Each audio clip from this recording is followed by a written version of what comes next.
Garth Brooks has been absolutely roasted on social media over the past few days, especially with him coming out so strong by saying that my bar is definitely going to be carrying Bud Light. We're going to carry everything that you see right there because we want to be the Chick-fil-A of walk-in bars in Nashville, which is kind of weird to say. I want it to be a place that you can feel safe in. Yeah, you want to have a safe space, that's a bar.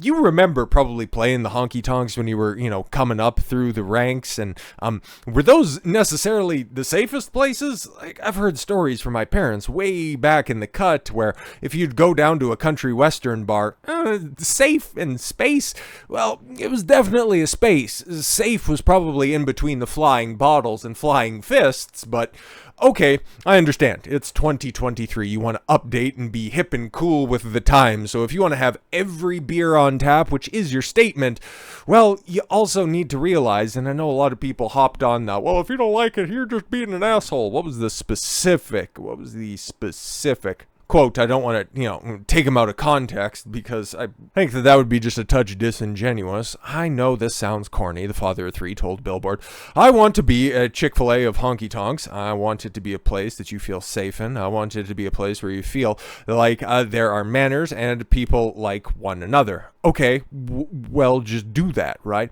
Yes, if you're going to, we're going to serve every brand of beer. We just are. It's not our decision to make. It kind of is, and that's what you're going to find out. Like I said, back when we reported on this at the time a few days ago, our thing is, if you are let into this house, love one another. If you're an asshole, there are plenty of other places on Lower Broadway. Exactly. So if you don't want to appreciate the place where you're at, well, you can just go somewhere else. It was kind of clunky phrasing. I don't terribly disagree with what he's saying. It's kind of like, you invite somebody into your home, your spot, and they want to cause a fuss. Well, get the fuck out. I understand. Like, that's a totally fine perspective. And a lot of people got hung up on Garth being, oh, you see, he called everybody who's not supporting, the Bud Light boycott an asshole. Not quite fair framing. And then I said at the time, it's like, you're going to figure out real quick if you're going to have every beer that's on tap. Some are going to be a lot more popular than other ones. And Bud Light right now, it's about as popular as syphilis in a penicillin-free country. Case in point, we got an on-the-street report about this. Bartenders say no one wants Bud Light at their event anymore. There you go. That's just what I was pointing out. And it's like, if you're going to have everything on there and you're going to stick by a brand that's fading fast, you're kind of setting yourself up for failure. And we understand, even though I've never been in the food industry, I can also take a look at numbers. Like, they operated a razor thin margin. So if you're going to go out there and you're going to, put your flag in the ground by saying we're going to have a brand new bar, it's going to be all inclusive, and we're just going to try to appeal to the woke country music crowd, I don't know how big that is, and I don't know how profitable that base is, because you got a whole bunch of shit working against you. So let's see what this lady has to say. No one wants Bud Light at their events anymore. Sorry, apparently I got a brain cancer diagnosis. Days after it was dethroned as America's best-selling beer following backlash from partnership with trans influencer Dylan Mulvaney. Bud Light's popularity continues to plummet as both corporate and personal events pivot away from featuring the Anheuser Busch brands at their gatherings, according to the owner of Pop-Up Bar Business, sorry. Katarina Tucker, the founder of Barnastics, a mobile bartending company based in New Jersey, told Fox News that it has seen a significant shift away from Bud Light among her clients recently. In April, the Anheuser-Busch-owned brand became embroiled in a controversy over a promotion it did with transgender influencer Dylan Mulvaney. The company has since lost billions, 25 to be exact, and it's only going to get worse. Come on now. This month, Modelo Especial dethroned Bud Light as the top-selling beer in America, and its sales has increased more than 15% as Bud Light continues to drop 25, 26, 7-ish every single week. And, I don't anticipate that trend is going to cease anytime soon, but I guess time will tell, right? Time will tell. The brand has been forced to buy back expired beer from wholesalers and is contemplating how to deal with people at every juncture of the sale life cycle who are experiencing a loss of profits. Though Tucker said liquor stores she works with have yet to begin selling Bud Light at a discount. Oh, interesting. Because I guess if you buy it from stores, she must be going, obviously she would be just going, directly to restaurants and bars. Okay, so I guess, yeah, they're not getting a discount, but well, they might be working on something here. I'm sure that there's negotiations going on behind the scene. Listen, we want this stuff in your store. What's the discount that we need right here? Can we take 10% off the top for you? That'd be fantastic, right? That'd be a good place to start. Of course, demand for Bud Light has plummeted completely. No one wants it at their event anymore. There are a couple clients that have expressed to me their feelings behind it, and it's no longer popular. Yeah, it's in fact the opposite. It's wild. It's like if you put up a neon sign, a busted Bud Light neon sign or with an X through it, that's probably a better marketing ploy than to just openly have a Bud Light tap on display. Like if you're actively against it, it might end up working out better for you than promoting that you have everything available.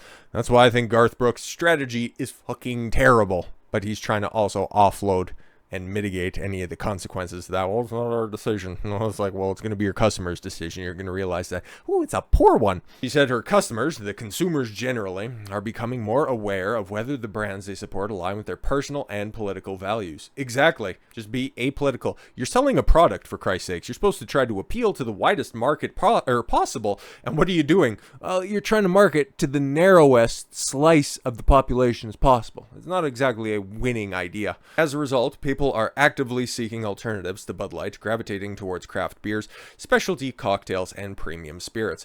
Tucker said she does not believe the brand will rebound in popularity anytime soon. Wow, she has a pair of eyes as well.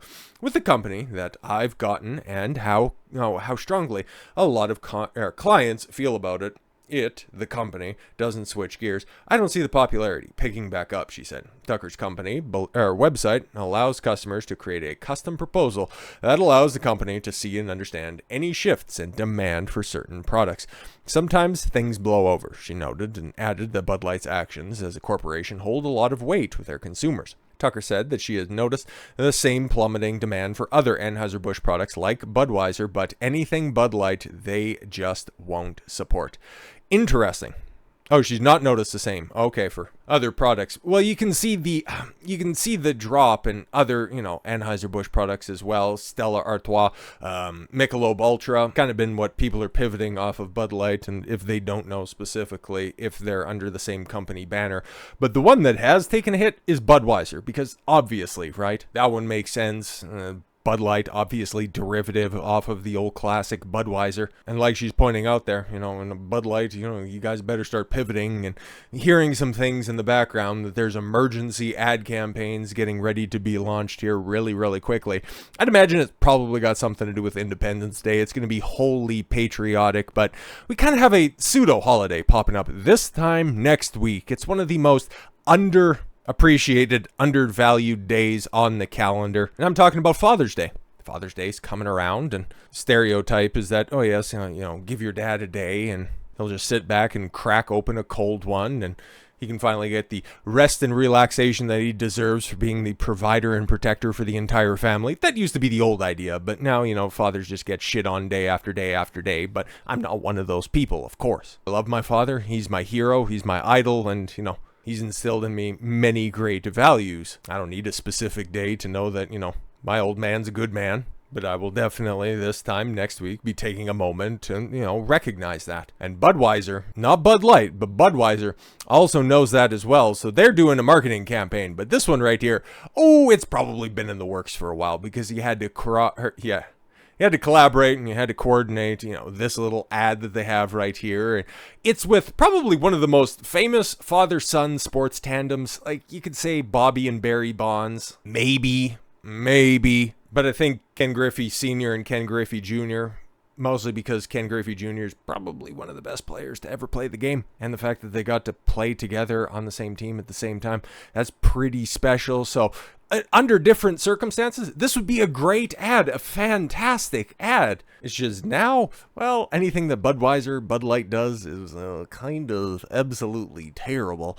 Okay, so Ken Griffey Sr. and Ken Griffey Jr. are featured in a new Father's Day ad. Oh, the ad from Budweiser. Oh, will highlight the baseball duo's relationship both on and off the field. Ken Griffey Jr. hits his 500th home run in iconic fashion on Father's Day with his dad in the stands. Oh, okay. Oh, yeah, obviously. Yeah, because he was there, because I remember that was a big thing. Junior's raced a 500 when he was playing for the Cincinnati Reds, and that's another one of those things. I talked about baseball a little while ago, and I said that Albert Pujols leaving the St. Louis Cardinals and spending a decade out there on the West Coast was one of those great what-ifs when it comes to baseball. Like, how great could have Albert Pujols have been had he stayed with the Cardinals? Because we've seen his bounce-back season, how great that was. But Ken Griffey Jr. just kind of languishing after having that superstar career start with the Seattle Mariners, and then just kind of existing in Cincinnati for as long as he did.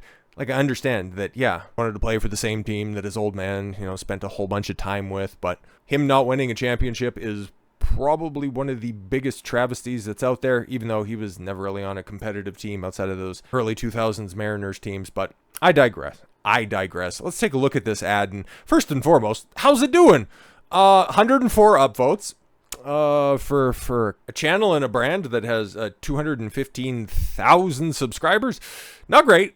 And then downvote. Oh, 3.9K downvotes. Oh, that's a very terrible ratio, in fact. And it's a likable cast of characters that you have there. And like, everybody likes the kids, right? Everybody likes Ken Griffey Jr., Ken Griffey Sr. Nothing to hate about them. And I'm sure that the ad is probably fine. I haven't watched it yet or anything like that. But also to see the fact that there's only 31,000 views and this was posted just about a week ago, there's a lot of things that you can learn from this situation. Not so much that it's a boycott against Bud Light or Budweiser or Anheuser Busch in general.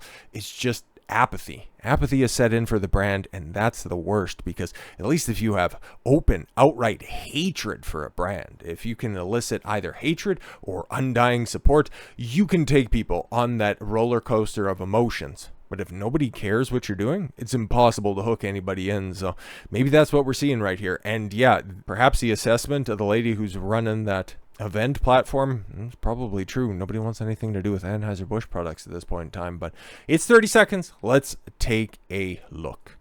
In this picture, I've been trying to playing with my dad.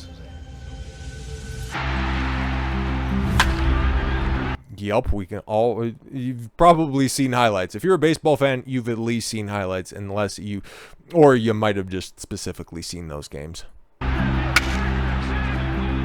He taught me everything. When I was down, he lifted me up.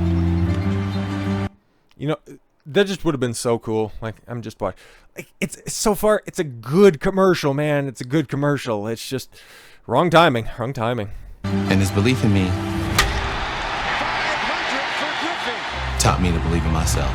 Father's Day gift for senior. Oh, man. And that Yeah, to the dads who believe in us. that meant everything. Cheers. Oh, man. See, there's nothing wrong with that. There's absolutely nothing wrong with that commercial. It's just got that stench on it, man. That's why it has, no views on it. That's why it has a horrific ratio. Not for anything specifically. It just has everything to do with that and everything to do with that. Budweiser, Bud Light, unless they have a severe course correction, she's a dead brand, bro. And now anybody who's attached to it, those poor Clydesdale horses. And then as you can see up there as well, I guess it would be over there, not Mr. Beast, but obviously, Harley Davidson collaborating with Budweiser, they're taking everybody down in their wake. Holy man, you better get a hold of those advocacy groups that are going up against Target to try to call in some bomb threats in order to elicit some sort of sympathy. Christ. So with all that said, thank you all very much for the gift of your time. I've been Don Consuelo. I want you to follow your gut and get after it. Take care, everyone.